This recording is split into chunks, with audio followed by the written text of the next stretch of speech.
You're listening to Game and Chat, where we level up with conversations about gaming then and now. I'm your host, Daniel, a.k.a. Switcheroo. So let's press start and game on.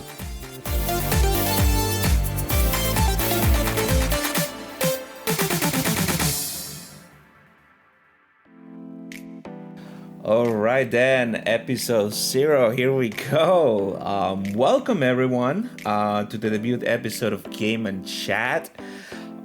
This has been very overdue. I'd say overdue since summer last year, but you know, as they say, better late than never. So here we are, and we are ready to get this going and see where it goes. So anyway, welcome to episode 0 of Game and Chat. Again, I'm very excited to finally kick this project that has been around since going around for the past 6 months, and I'm able now to do that on a sort of professional basis. So I'm very excited to do this and let's see how it turns out. But yeah, this is a podcast. This is the official 1-2 Switcheroo podcast. But if you don't know who 1-2 Switcheroo is, then let me explain myself a little bit. My name is Daniel.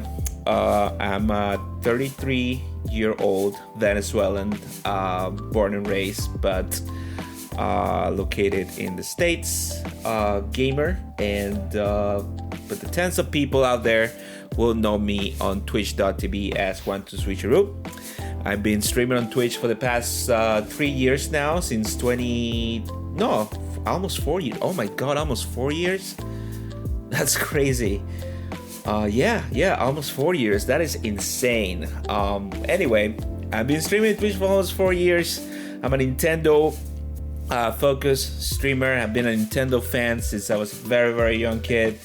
And, I always had the sort of dream to be able to do this and, share it on the gaming space in some sort of way. And that's how stream came to be. Also with the encouragement of my lovely husband, who actually gave me the push to take this a little more seriously. And here we are. It's been a blast.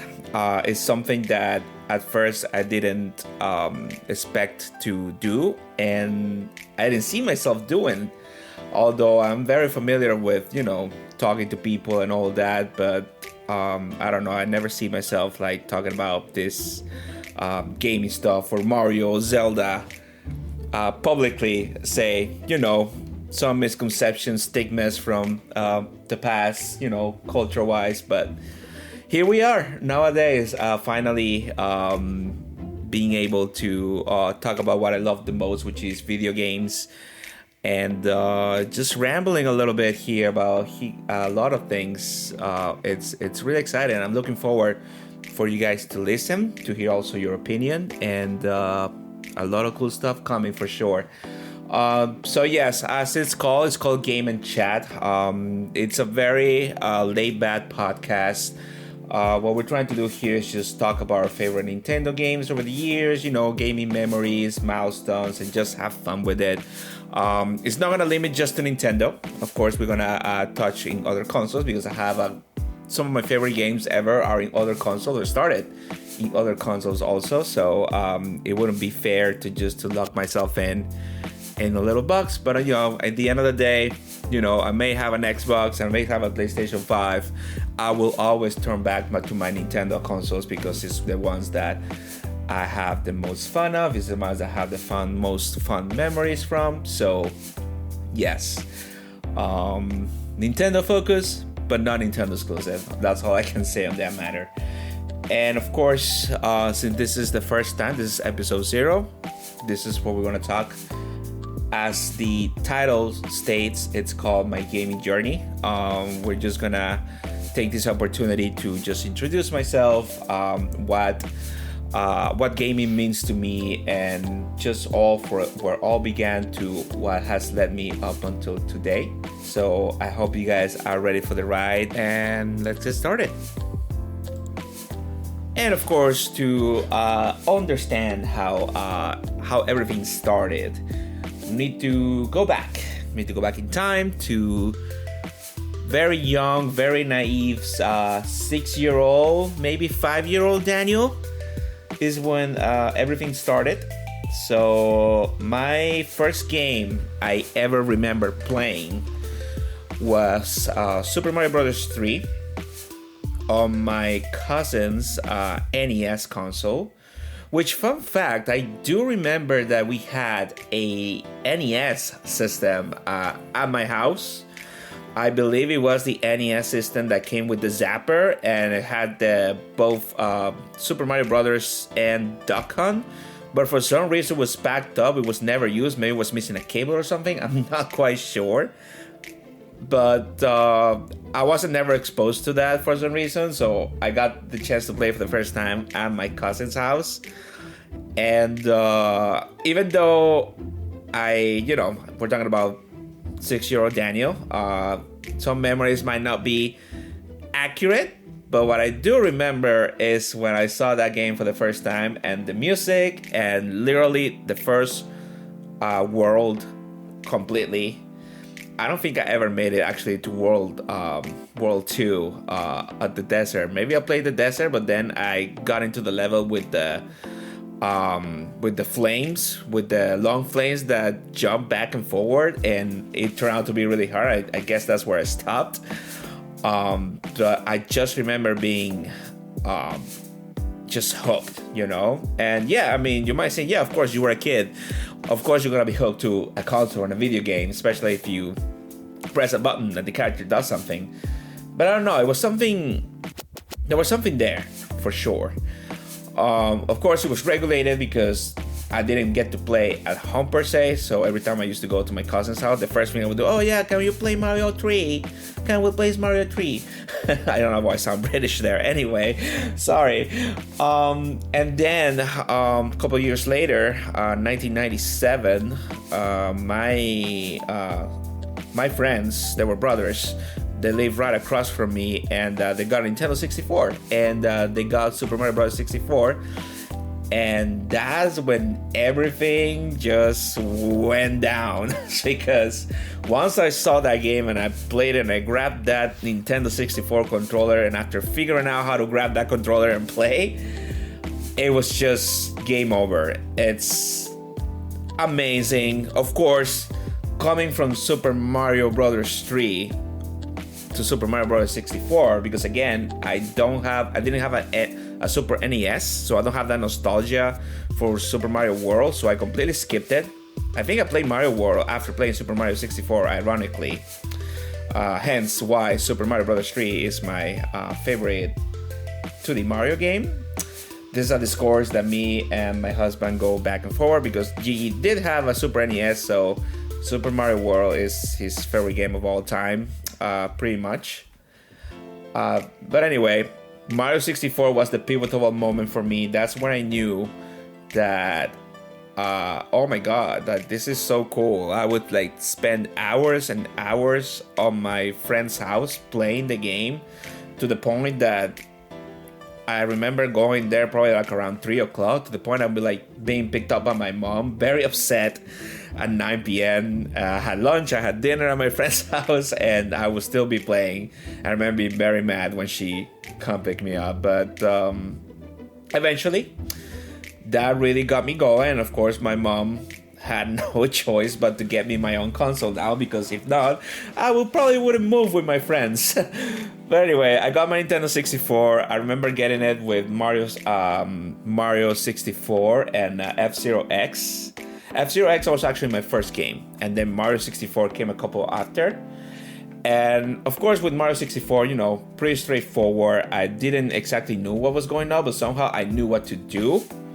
It was pretty much self-explanatory as you play, but then everything shifted when I played Ocarina of Time for the first time. I feel like that's when I discovered that it was more than just gaming. To put it on a context, my dad used to be an English teacher when I was very young, and he used to talk to me in English. That's why the language interesting came to be. Unfortunately, he passed away when I was 6. So of course, I guess part of the reason my mom in the end agreed to buy me the console is to get me a little bit distracted of, you know, how to deal with this whole like grieving situation and all that. But then somehow I managed to beat Ocarina of Time at a very young age. Of course, I had some help. My friends helped me, yes. But somehow I kind of knew what was going on screen. And yes, it might sound crazy, but I kind of understood what was going on. Again, English is not my first language, hence my accent, as you hear. But somehow I was able, I managed to put some about what's going on screen and basically put it in a context of like what I knew was happening and basically build my own story, and I turned out to be pretty close.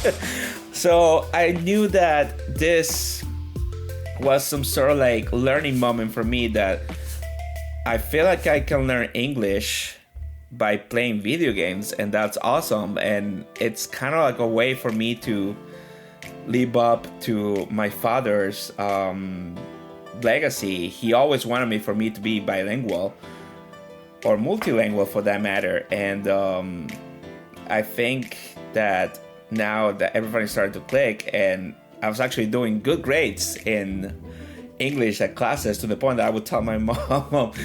My mom will ask me to stop playing because I was playing for too long. I will say, "No, Mom, I'm learning English. I'm not playing. Leave me alone."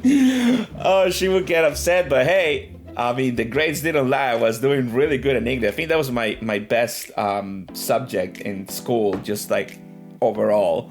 I will always put English first to hide how bad at math was. But yeah, I mean, I think since then, I don't think I ever spent more than a month away from playing video games. Up until this day, you know, 33-year-old man with a hospitality career will come back and play Super Mario Bros. Wonder on his Switch. Sometimes on his way home on the train. It's just the power of escapism, the power of knowledge, and this is something also that it might come across, you know, because especially back in my country, you know, it's a lot of culture. It's like, hey, no, you're gonna be a doctor, or like, no, video games will rot your brain. Video games make people stupid. What a waste of time. And then you see today how gaming has evolved so much, not only in terms of the power of storytelling. I can tell you right now, there's a bunch of video games that have better stories than any of the shows of the past 10 years. But also, how can this could be actually like productive and really can stand on its own as like a career, because now gaming is a career. It's a very serious career that people on different areas, whether it's competitive gaming, whether it's streamer, podcasting now, can actually make a living and a passion for this and share it with everybody. And I find myself in that position right now, that I'm very happy that 6-year-old little naive Daniel, who always was playing video games night and day and still does it to this day, is able to speak to you guys with this proud and this passion. Again, keep bringing up that word, but I don't know how else to describe it. And not only because games are fun, it's because games are such a wonderful way to escape reality, and but also to make a profitable reality. Let's say that, and just have fun. It's just, games are fun, and we need a lot of fun nowadays. And all right, now that we took a peek of how my gaming journey started, it's worth to talk about what are my favorite games, my favorite genres. Of course, after playing for so long, there are games that are being drawn into other genres that might be drawn into more than others. So just to give a couple of examples and pick of like what Daniel likes to play, what gets me to even go back and replay every now and then. But just to name a few, just out of the surface, of course, like I said, I'm a very I like different genres. I would consider myself a multi gamer. I don't like lock myself a little bit in specific genre of games. But if I were to mention just out of randomness games that I like, of course we already talked about Super Mario Bros. 3, which is my favorite 2D Mario game. But from there we can mention things like, for example, Mario 64, Smash Brothers, avid fan of the Smash Bros. Series across the years. Legend of Zelda, all the iterations are great. If I were to pick a couple, of course, I'm gonna go to my top 3. Majora's Mask, Breath of the Wild, and Tears of the Kingdom. I know, you're gonna say Ocarina of Time, it's not there. What are you talking about? Are you crazy? What the hell? But, I mean, I love Ocarina of Time. Again, it's one of the games I have a really nice memory. And when I said on the previous statement that made me realize how gaming and video games can be useful for my language and my creativity. But there's something about Majora's Mask that takes over. I'm gonna touch base in a little bit.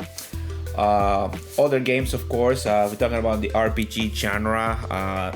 Huge Final Fantasy fan. I haven't played them all, but if I were to pick my favorites, I would say 7 Remake.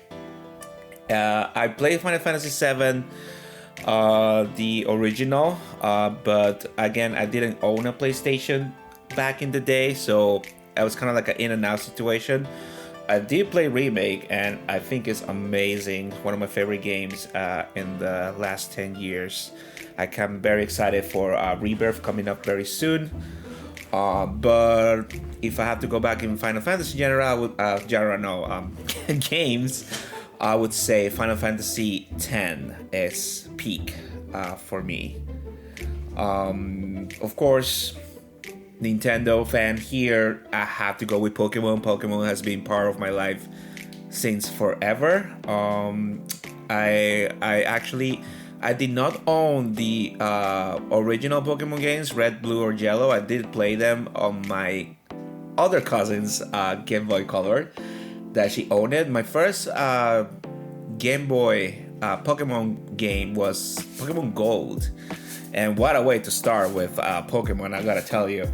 I'm still sad of the day that it got stolen from me. More on that later. But, you know, RPG genres are like Pokemon, just said Final Fantasy already. I like the Tales series, Tales of Symphonia. I would say it's one of my favorites as well. Other games like that, I like the run and gun games like Cuphead. I think that's one of my biggest achievements in gaming, was beating that freaking game, how hard it is. But this is worth mentioning. But as you can see, I can go on and on and on. Of course, the trending is Nintendo games, as I mentioned. I'm a huge Nintendo fan. I grew up with Nintendo consoles, therefore I'm gonna have that special place in my heart. But yeah, I mean, all of these games made a standout for me in particular. I can mention even tons of like more games that I really enjoy. Just to name a couple more, I would say the Arkham games from Rocksteady and Batman were amazing. Arkham Knight being my favorite. I know people might have issues with it because it was released in a poor state back in the day, but then they improved it. I got to play it a couple of years later when it was improved, so I got the better experience of it. And I feel like that's one of like the first games that really expanded on the, you know, open world formula that we know. Well, open world has been, you know, been done from way back in the day, you know, Skyrim being one of the pioneers and how to craft that. I did play Skyrim. I like Skyrim a lot. It's a game that doesn't hold my attention for too long because how expensive it is, but I do appreciate how amazing, and what people come up with is online. It's just great. But I want to provide couple of examples of these examples about why I feel very they're very special to me, and like it makes me realize like, oh my god, this actually is amazing. I mean, some of my most fun memories involves video games, and just to share a few, for example, first one that comes up, it's Mario Odyssey. I keep going between Mario Odyssey and Mario 64 as being my favorite games. You know, Mario 64 for being the first 3D Mario that I played, the first Mario when I played when I was, well, not the first Mario that I played, but like the one that really like, oh my god, this is amazing, back in the day when I was a kid. Mario Odyssey, funny enough, it just has such a special place in my heart because first of all, of course, it's based on Super Mario 64. You know, the whole sandbox return to formula was amazing. But not only that, back when Mario Odyssey was releasing, me and my husband, it was sort of one of our first years of like dating. And one of the best memories I have is the fact how he got a Switch a couple of months after I got mine, and we agreed to play Mario Odyssey. He wasn't very fond of 3D Mario games before. He actually hates Super Mario 64. Don't come for him, please. But we played Odyssey because it looked more appealing. You know, of course, it's a modern console, so controllers are not gonna be as bad as they used to be with the N64. And yes, I mean, we admit that, you know, it's very hard for people that haven't played Mario 64 ever to pick it up right now because it can be very janky. So yeah, okay, we'll take that. But then Mario Odyssey came out. We actually went to the midnight release when midnight releases were a thing at GameStop. We went there around probably 9 p.m. I don't know. It was right before the release, and we just hang out there, the two of us and our puppy Consuelo. We were just hanging there with our Switches. I think we were playing Mario Kart. In the meantime, we were just talking to people. You know, the good old days when pre-orders and midnight releases were actually popular. Now that's pretty much gone. It's not the same at all. But then we got the game. We went back home. I think we stopped to get a snack, and then we went home, and we weren't living together yet. So I brought my TV from the apartment I used to live before moving, and we had both TVs with both of our Switches playing the game. And we played up to very late, maybe 3-4 a.m. if I'm not mistaken. I think we stopped when we got to the Metro Kingdom. We could have beat the game on one sitting, but we were tired in the end. But going back to that moment, we were so in love with what we were playing so far, and helping each other. Getting the moons here and there, trying to understand the game is that's one of the most fun memories I have with him. And I keep telling him that that's when I realized that we were actually, or I was actually basically completely in love. This is the right one. This is the one. So, but yeah, as an example of how video games can create magic, if we go to another topic, we can mention, of course, the first time that we played Breath of the Wild. Again, that's a really cool memory I have with my husband. He actually got me.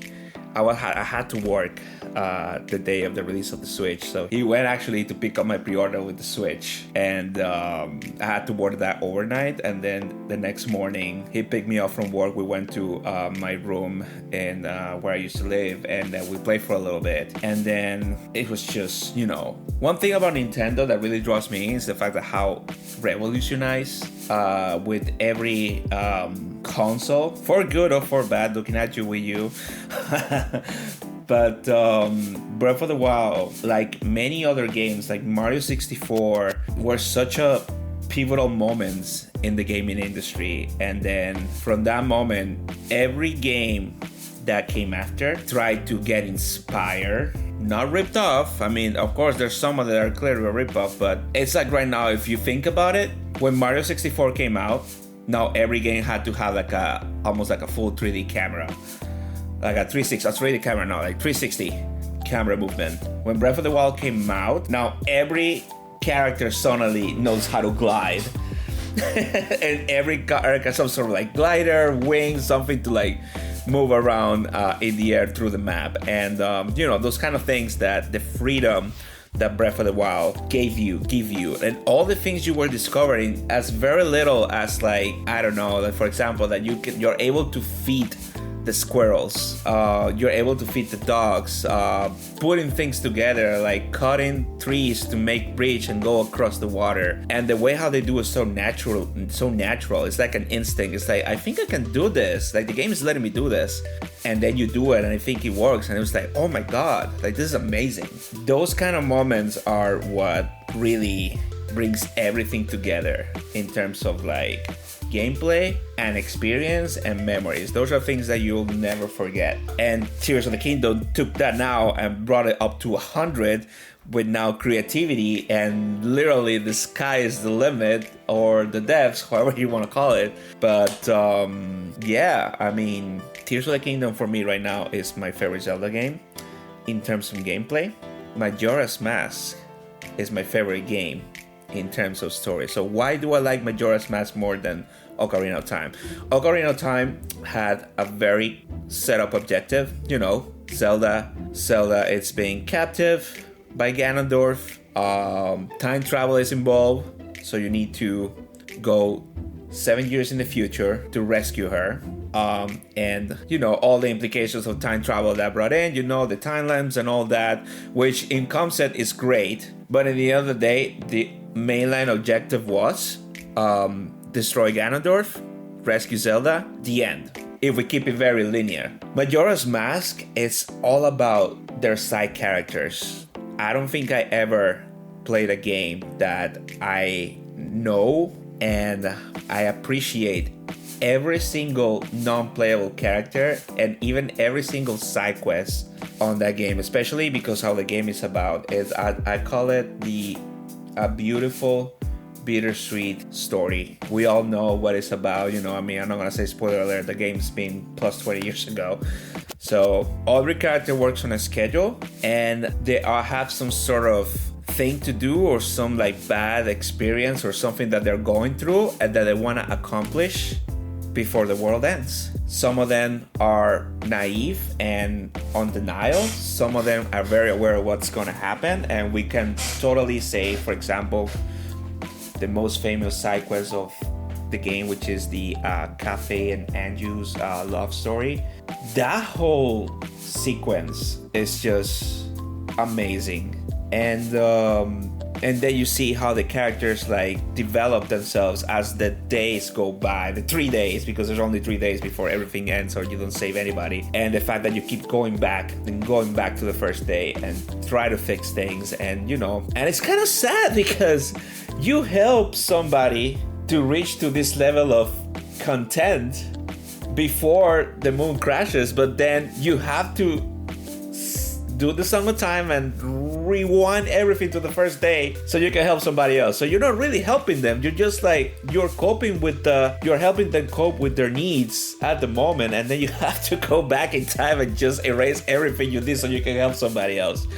But that's the kind of thing that makes you think. And I feel like just how the game was crafted, yes, it might not, Zelda might not be in it, my people don't have gripes about it. The game was done in 1 year, according to Eiji Onuma, and they put a lot of pressure because they wanted another Zelda game like within a year after Ocarina of Time, which it's crazy that even when it was like crunch as it was, they came up with this freaking masterpiece of Zelda experience, and it's just great. It's just I find myself playing it like every now and then just because I want to relieve that, and I just think it's amazing. I think it's sometimes it's underappreciated how a game from the 90s, was it 99 that came out or 2000, I'm not sure, is you know, how to well work all the characters. It's not about just Link and Skull Kid and like the main protagonists and the main races. Every single character have some sort of purpose in the game, and the masks that you receive as a reward is a representation of that. And of course, the mask in the end, Fierce Deity, you know, it says it's like contains all the feelings of the people in Termina. We can go on that rabbit hole of theories, but we're not gonna do that right now. But just want to point out why Majora's Mask is such an impactful game, especially back in the day. It's very eye-opening because back in the day, yeah, you wouldn't understand that much the story that much because you were a kid. If you're someone from the 90s like me, but playing it back as an adult, it's kind of heart-wrenching, to be gonna be honest. But yeah, I mean, that's just to put it an example of like what games like draw me in, why they draw me in, and why I'm so involved. Most of it is story based. A great story, it's amazing. Great gameplay too. Things to discover, unexpected surprises. I mean, the best surprise you can probably imagine from back in the days when you find out in Pokemon Gold that you can go back to Kanto and go through the entire map, and how Satoru Iwata somehow with some wizardry made 2 Pokemon games in one cartridge and run like butter. Which back in the you find right now is that was super easy to do, but no, back in the day that was like a huge achievement, and I think he's the only person that have done that, and that's why they still remain one of my favorite, if not my favorite, Pokemon games up to this date. Yes, Heart and Gold and Soul Silver are the better ones, and it's still one of the best remakes out there. I love those games to death, but there's something about the originals, again, that is just closer to the heart, I would say. But yeah, other than that, it's just, you know, great game, great gameplay, great story, art style. I like pop of color. I like very impactful games. Like the art style, for example, Cuphead on that case, it was something that was revolutionary. Because it's not the fact that, you know, everybody's expecting like the all like AAA graphics, 4K, Ultra HD, 120 frames per second.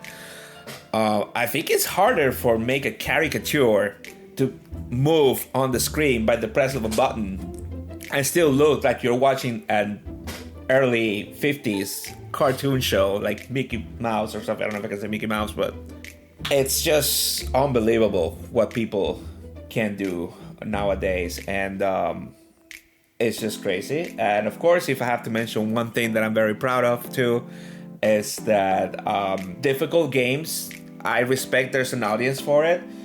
It depends on how accessible they are. I would say maybe one of the latest difficult games I played, of course, Cuphead a couple of years ago, but the most recent one was Metroid Dread, which I'm still very proud of my husband because he's a gamer, but he's more on the casual side, and they actually beat Metroid Dread from start to finish, and I thought that was amazing.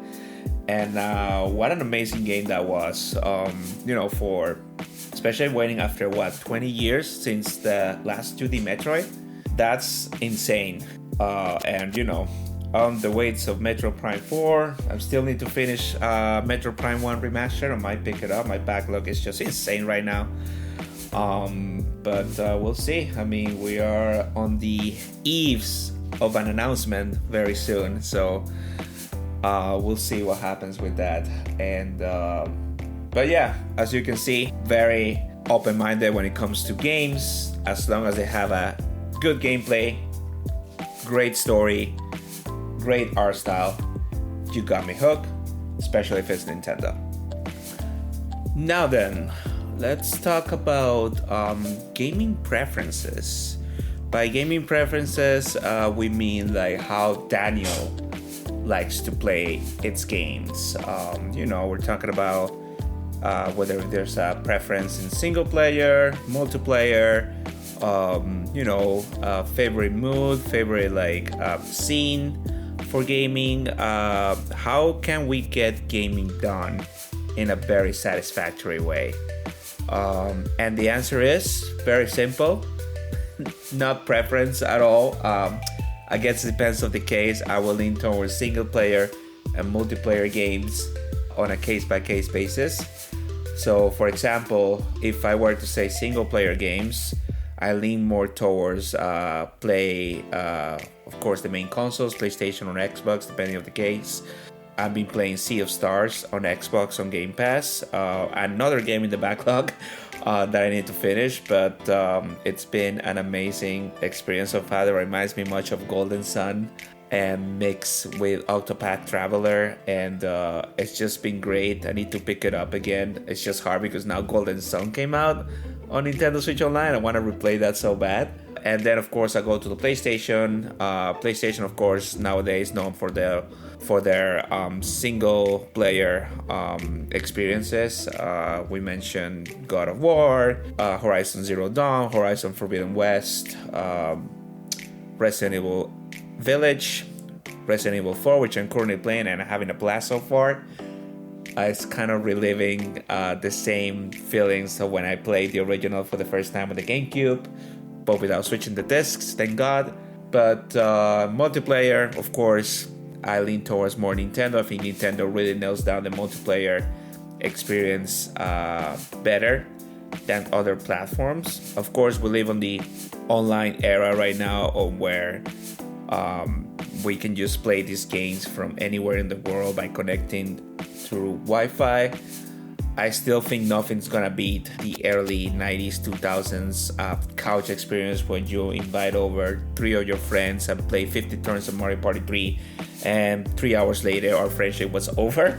But accessibility is very important right now, and thanks to the power of Wi-Fi, at least we can try to capture the same feelings from anywhere in the world. So I'm very grateful that we're able to do that with most of the games, and the games that should have it but don't, what's going on? But like what were you thinking when you designed this and you didn't put online multiplayer?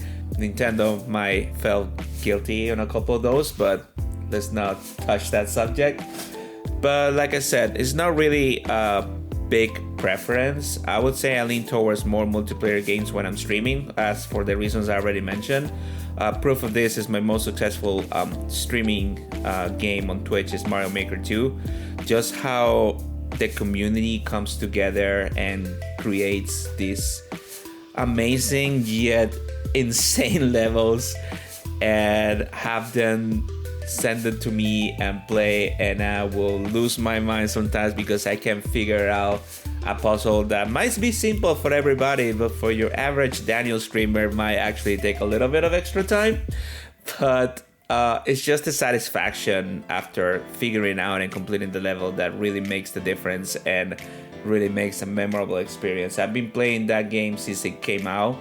It was my first game that I started streaming when I started my Twitch channel with, and up to this day I'm still blown away and finding new things that people do that I didn't even know they were possible to make that game. They make calculators, they make like functional things, I don't know, crazy stuff. The auto levels are amazing. The music auto levels are a thing that I don't understand how they can, basically count every musical block, every Koopa shell, every on and off switch that when activates, then it will make a certain thing, and then once you notice they're starting to play jingle bells while you go through the level. And how is that even possible?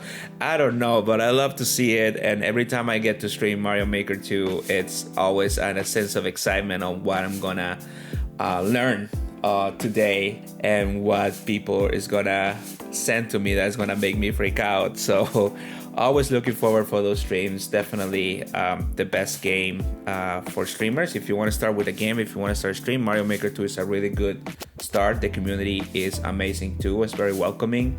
So definitely recommend it if streaming is something that you are considering. But like I said, single players, more so like on my own or with my husband watching in the background, and the multiplayer games here streaming, or it depends, sometimes we do have a couple people over and play some games here on the couch. Sometimes we'll connect with my cousins that live in South America and play via FaceTime. We'll play Mario Party or Clubhouse games, and it's always a really, really good time.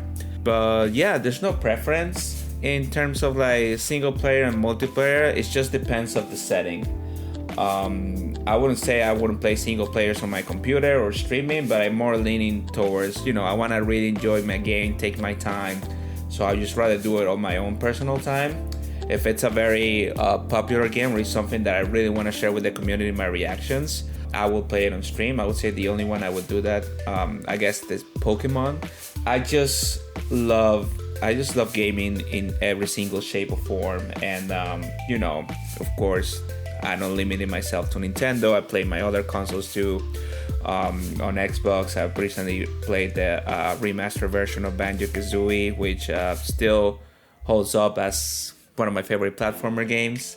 Besides Mario 64, come to think of it, why didn't I mention it on my favorite games? It's like up there.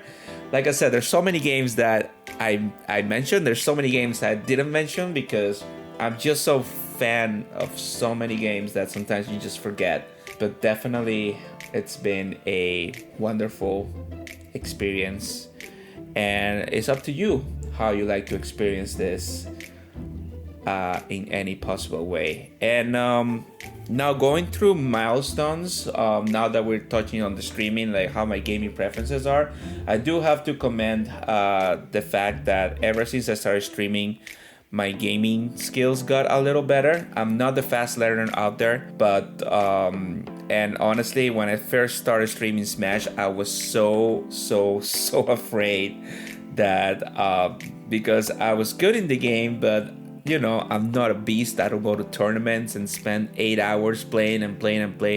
But then I started streaming, and yeah, okay, first couple of streams were a little rough. Got my ass kicked a couple of times, but I got better. And I got better to a point that I think I do really very decent, given myself that I don't play competitively or anything like that, but I defend myself now. And you know, ever since Banjo-Kazooie got announced and now they're my main character, which is something that I've been dreaming since the Super Smash 64 era, it's kind of like it was meant to be. And I always have a blast playing the game, even if they are getting my ass kicked 3 stock 0 to death combos. It's never gonna get old. And you know, I haven't played Smash in a while. I should pick it up back again. I'm sure I'm gonna get my ass kicked, but you know, it's muscle memory in the end of the day. And you know, are more milestones I could think of in gaming across my gaming experience would be we mentioned beating Cuphead on the previous section.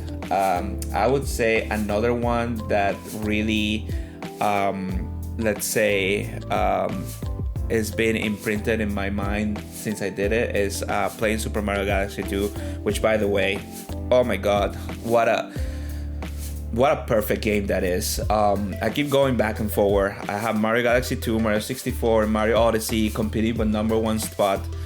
I really wish that Mario Galaxy 2 is ported on the Switch somehow. I don't know why they didn't do it with the 3D All-Stars collection. I still cry and rage of the fact that didn't happen. But hey, somehow they gotta make it work. Maybe we'll do it for the Switch too. We'll never know. But when I beat the perfect run for the first time, that was something that, and I remember spending a whole day beating that freaking level, trying to not get hit, because it's a one-hit KO basically. So you need to do, it's called the perfect run for a reason. And it's I remember I was so happy. I even called my mom. I have her watch the screen. I finally beat this piece of S level. Oh, but you know, things like that, they're really kind of like my milestones per se. And of course, going back to Mario Maker 2, you know, sometimes I find myself that I don't have enough time to beat a level, so I leave it for the next stream. And then when I finally figure it out and I beat the level, it's so nice, especially when the community reacts to it, that I've been there every step of the way, every 2-3 hours with you, try to go to this freaking level, and then you finally beat it. It's just one of the most satisfactory feelings you can ever feel. And it's good that the community appreciates that and you know, show the love and start spamming emotes of congratulations and heart shapes and all of that. I think it's great. That's kind of a milestone basically, is every stream, because every stream I find myself doing that. But yeah, it's just some of the milestones that I've achieved, and many milestones that are yet to come, and I will look forward to share with you guys in the future. And to wrap up, finally, this first introduction episode, we need to talk about our future game endeavors. Of course, I'm very excited that I'm able to do this again.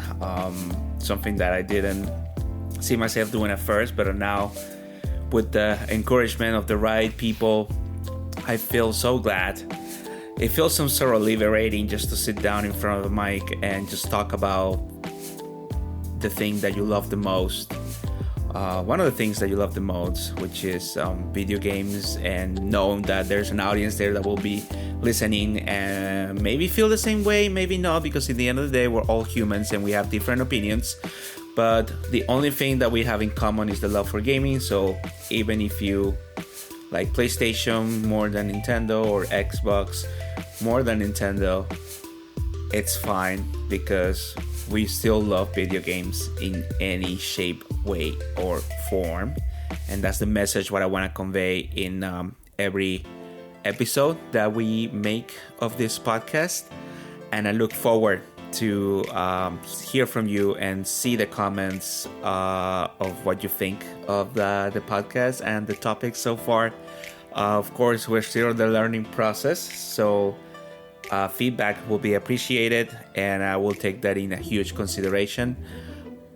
And the way it's gonna work, we're gonna be releasing episodes every week or every 2 weeks. As I mentioned before, my daytime job schedule is a little iffy. It can vary from any second. So far, it's been consistent. So let's hope that stays that way.